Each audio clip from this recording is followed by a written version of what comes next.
We came along here, came to the winding house, couldn't get in the door because we never expected it to be locked.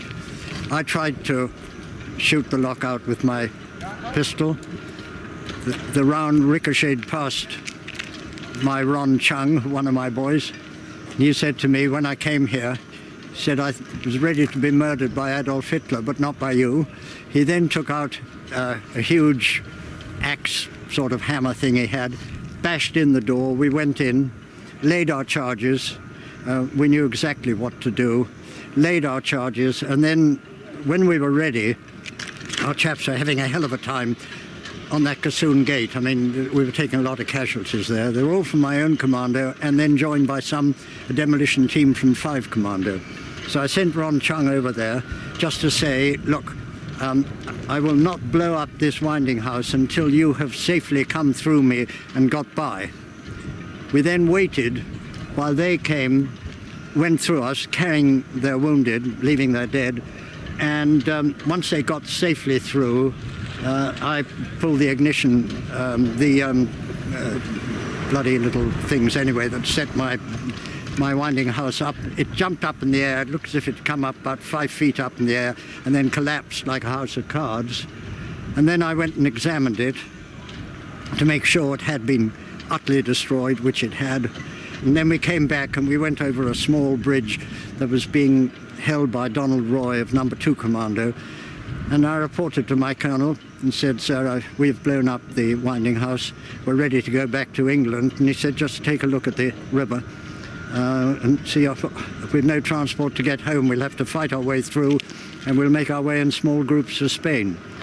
And so we did fight our way through, but unfortunately we didn't make our way in small groups to Spain because we all went, those who were left of us, my colonel and so on.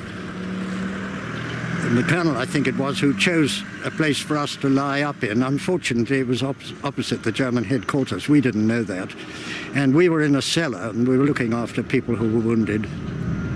And suddenly there was hysterical German shouts, and the door burst open, and there were the Germans. If I'd been them, I'd have chucked a couple of hand grenades or else just hosed us down. But for some extraordinary reason, they allowed us to live. And so we came out, and that was that. I'm terribly proud to have taken part in it. This was my first time under fire properly, and I think really what I learnt then was how much I admired and loved the British soldier. I thought my blokes were absolutely terrific, and all the other fellows that we were fighting our way through the town, and I realised what an honour it was to be allowed to lead British soldiers, who I personally think are the best in the world. He's got far too many medals. You get them in a supermarket. Or in England, you get them on Green Shield stamps, don't you, Tiger?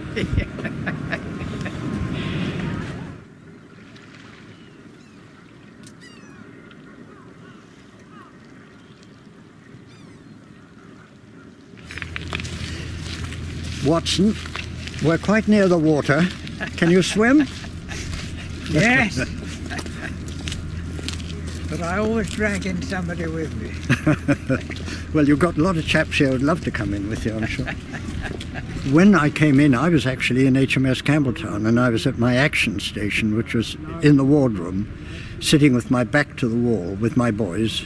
And so I didn't see anything other than, for example, I saw a red-hot shell come straight through the wardroom and go out the other side, which fortunately didn't explode.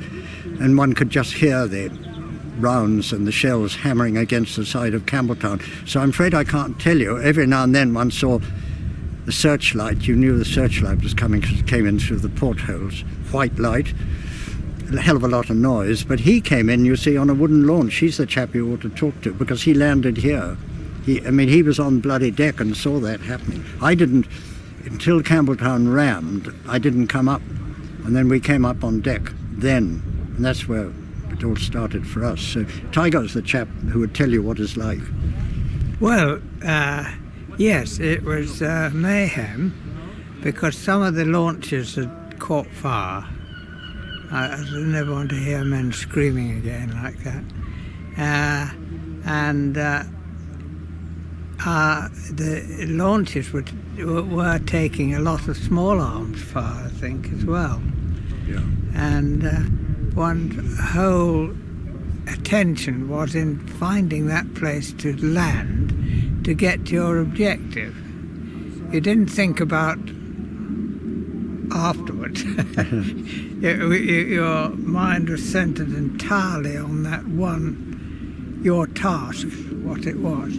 Mine was to protect the demolition party, which was in a way much easier, but being a very junior 20-year-old second lieutenant, it was about within my capacity, if we put it.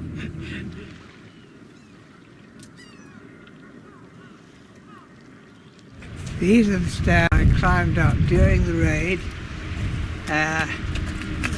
with the 4 men trying to protect the demolition party and ready for anything, and it was encountered 1 or 2 Germans who then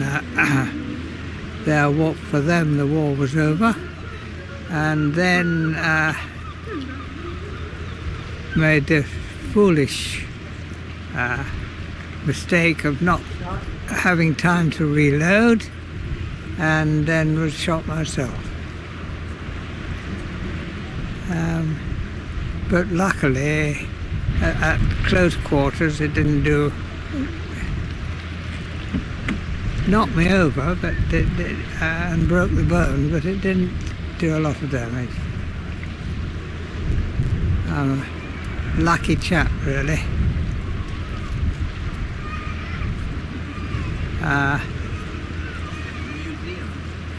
Such incompetence should have ended with me being on a war memorial, but I was lucky.